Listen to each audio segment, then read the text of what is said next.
जिसको दुख है उसकी वसी बुद्धि भी हो जाएगी। जाको भी दारुण दुख दे और ताकि मत पहले हर ले, उसकी मति बुद्धि हरण हो जाती है। माता सीता नहीं समझाए और तुम्हें सबका संदेश दिन जाता है अपनी सास की मानो, अपने ससुर की मानो, लेकिन माता सीता मानी कहां? माता सीता बड़ी है, नहीं मानी और देवरानी मान गए। उर्मिला से लक्ष्मण बोले तुम नहीं जाओगी, तुम अगर जाओगी तो मैं भगवान की सेवा सही से नहीं कर पाऊंगा, इसलिए तुम जंगल नहीं जाओगी। और सोचो देवरानी मान गए, देवरानी मान गए और जिठानी नहीं मानी। भागा चली गई जंगल, जंगल के कष्ट उठाए तो उठाए, लेकिन साथ साथ वनवास से रावण उठा ले गया अपने आप लंका पड़ी। एक यहां पर कहावत कही जाती है, घर की मारी बने गई और बनों में लागी आग, और बन बेचारा क्या करे जब तुम्हारे कर्म में लागी आग। ये है कर्म, कर्म का भोग तुम्हें भोगना पड़ेगा। सीता जी को लंकापुरी से लाया गया तो किसी प्रजा के कहने पर भगवान राम ने उन्हें पुनः जंगल भेज दिया और जीवन भर जंगल। अब हम आपसे पूछो चाहते हैं कि माता सीता का कितना सुख मिलो, जो तो बताओ। और तुम लोगों को जरा सा दुख पड़ जाता है तो ये गुरु जी ठीक नहीं। हम तो एक हमारे गुरु जी के पास आ रहा कि गुरु जी सब हमारा दुख दूर करना है, इसीलिए तो। लेकिन माता सीता जी गुरु जी की शरण में गई और इतना सब कुछ होनी होए भले ही, कोई मत मानो झूठी, जो होनी है वो होके ही रहेगी, कोई टाल नहीं सकता, बचा नहीं सकता।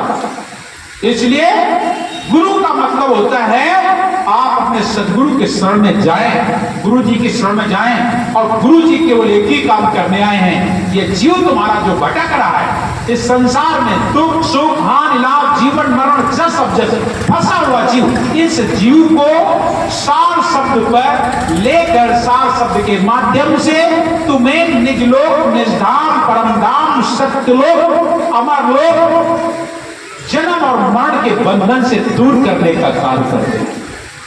तो आज सदगुरु कबीर जब आ रहे हैं तो निरंजन जी खड़े हो गए अपना विराट रूप दिखा के।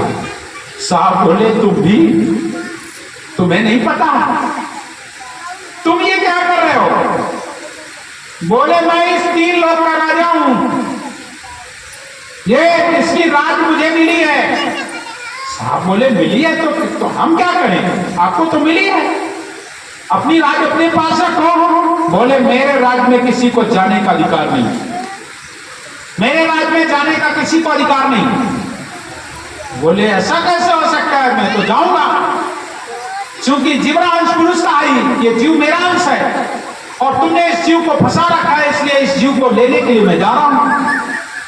निरंजन जी बोले ऐसा नहीं हो सकता, ये राज मेरी है, इस राज्य में किसी को जाने का अधिकार नहीं, आप अपने सतलोक में रहिए, हम अपना मृत्युलोक में। साहब बोले नहीं, तुम जीव को दुख दे रहे हो, कष्ट दे रहे हो, इसलिए मुझे जाना पड़ेगा। जैसे उसने अपना विराट रूप बनाया वैसा कहा जाता है, एक दांत आकाश एक दांत पाताल, और जाने कितने वायु, जाने कितना वर्षा अग्नि बरसाना शुरू कर दिया। साहब बोले नाटक चाटक अपने पास रखो, मुझे जाना है, मैंने जाना है। सतनाम की आवाज लगाई, उसका सारा नाटक चाटक बंद हो गया, पकड़ के साइड सुन पटक दिए, सिर टूट गया, रोने लगा, त्राई त्राई करने लगा, चरणों में गिर गया। मैंने तो बड़ा भाई समझ करके डिटाई किया, सो आप मेरे ऊपर दया करें। साहब ने आशीर्वाद दिया, जो कहते हो गया। तब निरंजन जी की होश आया कि हम इनसे जीत तो पाएंगे नहीं, इनसे जीत पाना कठिन है, ये जाएंगे जरूर। तो देखिए जो चतुर आदमी होता है, जब जान ले कि अगले आदमी से मैं लड़ के नहीं जीत पाऊंगा, तो बड़े प्रेम से जीत सकता है। तो प्रेम से जीतने के लिए उसने नाटक किया और हाथ जोड़ के चरणों में गिर गया। बोले आप व्यक्ति लोग जा रहे हैं, हाँ, कम से कम कुछ आशीर्वाद देते जाओ, कुछ वरदान देते जाओ, मांगो क्या चाहिए। बोले अब है बिल्कुल अभी नई फुलवारी तैयार की है, सतयुग का समय, सब सत्य में, जरा से मैं जाग जाएंगे सब चलेगा। इसलिए मुझे आशीर्वाद दे दो कि सतयुग त्रेता द्वापर में थोड़े जी जाए, आप अपना पंथ स्थापित करें लेकिन जीव थोड़े ले जाएं। इसलिए सतयुग में माता सतेजी बाई को 7 वंश की गुरुआई गद्दी मिला और साहब का नाम सतसुकृत पड़ा। त्रेता में साहब आए तो उनका नाम मुनीन्द्र पड़ा और उन्होंने चतुर्भुज साहब को 16 वर्ष की गुरुआई गद्दी दिया। द्वापर युग में साहब का नाम करुणा में पड़ा और वहां पर साहब ने उन्हें राय पंकेजी गुरु को 27 वर्ष की गुरुआई गद्दी दिया और कलयुग में साहब कबीर का नाम कबीर पड़ा और धनी धनदास जी साहब को 42 वर्ष का वरदान दिया। तो निरंजन जी कह रहा है सतयुग त्रेता द्वापर में ज्यादा जीवना चाहे, साहब बोले बस जाओ, मैंने तुम्हें आशीर्वाद दिया, सतयुग त्रेता द्वापर में ज्यादा जीव नहीं है। साथ चलने लगे, जब चलने लगे तो उसने सोचा जा रहे हैं, एक और आशीर्वाद दे दो, और क्या चाहिए? एक बोले मांग क्या चाहिए? बोले केवल इतना बता दो कि कलयुग में तुम किस नाम से जाओगे? तो साहब बोले कलयुग में मैं जाऊंगा कबीर नाम से। कबीर नाम से? बोले हम जाओ, तुम अगर कबीर पंथ चलाओगे, एक कबीर नाम से जाओगे, मैं 12 चलाऊंगा 12। साहब बोले 12 नहीं तो 18 चला लो, तेरी राज है, जो मर्जी आए कर, लेकिन कदम कुंदों की घट्टी नहीं कसौटी पर चढ़ाने से और हीरा कभी फूटता नहीं घनों की चोट खाने से। चला और आप चल रहे हैं, देख रहा हूं कितने बचपन चल रहे हैं, निरंकारी मिशन, राधा स्वामी मिशन, बाल योगेश्वर जी महाराज, सतपाल जी महाराज, ये राम रहीम, ये हरामपाल महाराज, ये सबके सब तो साहिबे का लेके चल रहे हैं। बाबा जय गुरुदेव।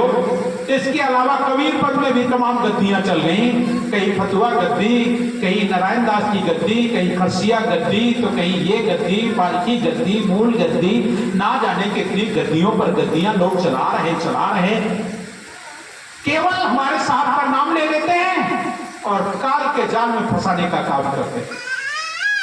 अभी देखिए कल परसों एक और महाराज जी फंस गए चक्कर में। हाथरस 123 लोग सहित मर गए, 123 लोगों का आज्ञा पड़ा और साहिब कबीर की बातें सुनावा और साहिब कबीर के भजन और साहिब कबीर के भजन की छाप तोड़वा दी है और काहे बेसहरी कर दिया। और ज्यादातर लोग यही करते हैं, साहब कबीर के भजनों को तोड़ मरोड़ के गाते हैं और जो अवतारी पुरुष बन जाता है याद रखना उसका एक ही मार्ग है नरक। हरामपाल महाराज सदगुरु कबीर बन गए, जेल में बैठे। आसाराम बापू कृष्ण का अवतार बन गए, जेल में बैठे। और विश्वहरि महाराज अपने आप को अवतारी पुरुष कहते हैं। आज क्या स्थिति हो रही है? अरे प्रिय सज्जनों, अवतार होता है, स्वयं सदगुरु होता है। अरे बाप तो बाप ही रहेगा, बेटा चाहे जितना बड़ा हो जाए लेकिन बाप नहीं बन सकता है, बाप का बाप नहीं बन सकता है। आप बाप बन जाओ अलग बात, लेकिन बाप के बाप नहीं बन सकते हो, बाप तो बाप ही रहेगा। स्वयं सदगुरु कबीर है और आप सोचो हम सदगुरु कबीर बन जाए, ये नहीं हो सकता। सदगुरु कबीर की ज्ञान वाणी सुनो, उनके उपदेश सुनो, उनके वचनों को अपने जीवन में धारो करो, लेकिन कबीर मत बन जाना। सदगुरु कबीर नहीं बन पाओगे। सदगुरु कबीर ने 52 कसनी दी थी, तुम्हारी अगर एक ले ली जाए तो बन जाएगी बात। जितने अवतारी हो केवल एक ले लें दो बस, दोबारा नहीं। साहब कबीर के ऊपर 52 कसनी ली गई, तीर तलवार बर्छी भाले टूर बंदूक सब कुछ चलाया गया, केवल एक तलवार मार लेती बस हो जाएगा।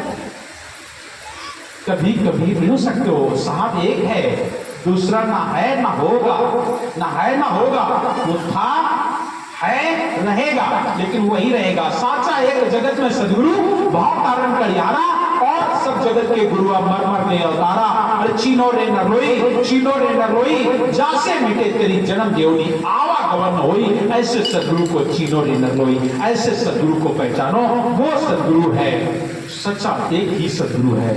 सदगुरु को पहचानने का प्रयास करो, वो सदगुरु। तो